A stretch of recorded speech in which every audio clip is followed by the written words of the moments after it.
Welcome back to the Tips and Tricks series. So far, we've covered how to schedule courses, set up your website, configure your Arlo checkout, and use the built-in CRM.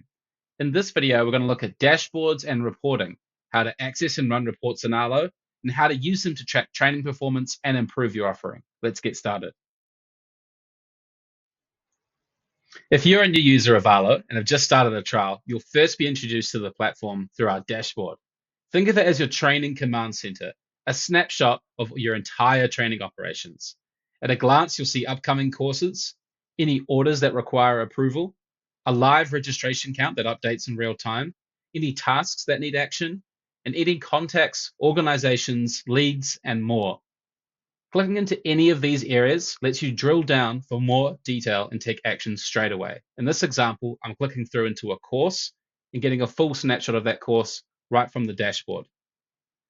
Also from the dashboard, you're just one click away from scheduling and managing courses, creating engaging e-learning content with our built-in AI add-on, monitoring instructor and venue calendars, managing contacts and organizations and presenters in your CRM, processing payments, running reports, and accessing key platform settings.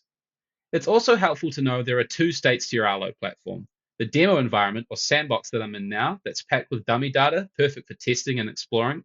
You also have a live platform where all the data relates to your real business and training operations. Switching between the two is super easy. You can do so here through the green bar, or also up the top right, you can hit the drop down little arrow there and say return to live site. The green navigation bar at the top also includes some really helpful actions, like links to your Arlo website or connecting directly with our expert team. We've also got a live chat down the bottom right that you can use as well. For deeper insights, head over to the Reports tab in the navigation.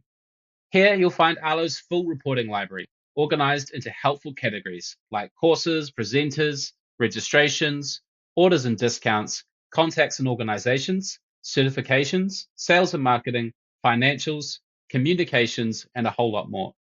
Reports are grouped by category to make it easy to drill into the exact data you need. Let's run a simple report today first.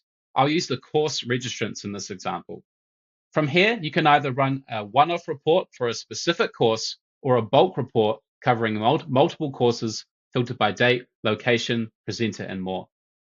I'll run a report now for a specific certification course I ran back in 2023 by using these drop-down options.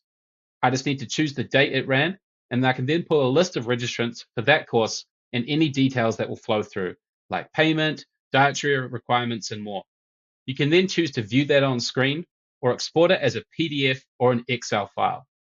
You can also configure the report settings to adjust the fields that are displayed and save it as a favorite to speed up my access in the future. More on that in a moment though. These reports are quick to run, customizable, and give you the reliable data for planning, tracking, and compliance. That's a quick overview of a simple, basic report. Let's now go look at the more configurable options available to you right out of the box with Arlo. Arlo also offers an advanced reports for more flexibility. You can apply conditions and show records that meet all or any selected criteria. Today, I'll run a registration report for a full and complete list of any persons who registered and attended one of my courses. In this example, I could be looking to promote a new course and run a marketing campaign to all the students that have taken the course with my business in the past. If I click the preview button down the bottom left, it'll give me a quick overview of the data for the first 100 results.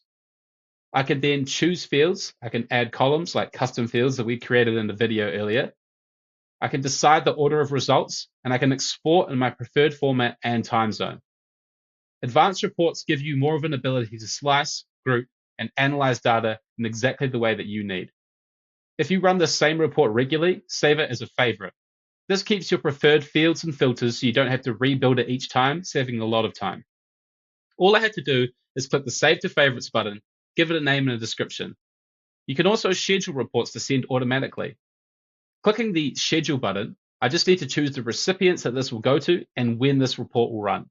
For example, I could send a weekly registration list with revenue totals to an accounts manager. I could deliver attendance reports directly to presenters before a course begins, or I could share encrypted files with external stakeholders securely. Automation reduces admin and ensures the correct stakeholders always have the perfect data at the perfect time. And that's reporting in Arlo. everything from quick dashboards to advanced schedule reports. To recap, use the dashboard for real-time visibility and to jump between your demo and live platforms. Run standard reports for quick lists and summaries, and use advanced reports for custom filters and fields. Save reports and schedule reports to automate routine tasks and export data for further analysis. In the next video, we'll look at settings and administration essentials, the key configurations every Arlo admin needs to know. See you in the next one. Happy training.